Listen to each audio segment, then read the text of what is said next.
Migrants continually face dangers even in the cities of El Paso or Juarez. And after the death of a woman who was struck and killed by a train in Juarez Monday, some migrants are sharing the dangerous situations they face with trains in hopes of preventing others from taking unnecessary risks. ABC-7 Juarez correspondent Heriberto Perez has the story on the border.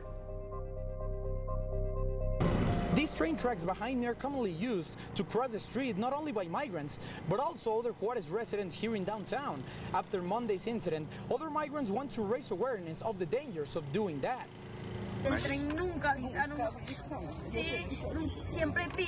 This is a migrant kid that lost his mom on Monday. He says trains always sound the horn, but this time that didn't happen.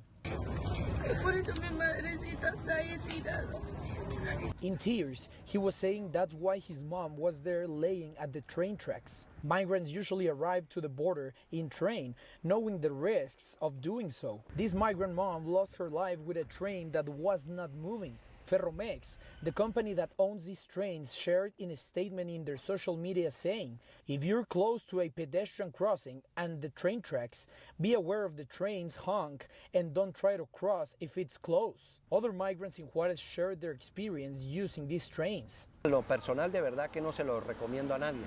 Juan says after his experience traveling in train, he doesn't recommend it to anyone. After he learned a migrant died in Juarez yesterday, he thought about the risks he had to take too. A mí mismo me ha pasado a veces cruzar el tren así y es un peligro ya. He said he has crossed the train tracks like that, between train wagons while it's not moving. Que acabo de oír eso, ya no me atrevo a hacer ese tipo de.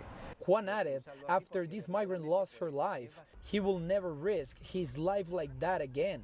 In downtown Juarez, Heriberto Perez, ABC-7.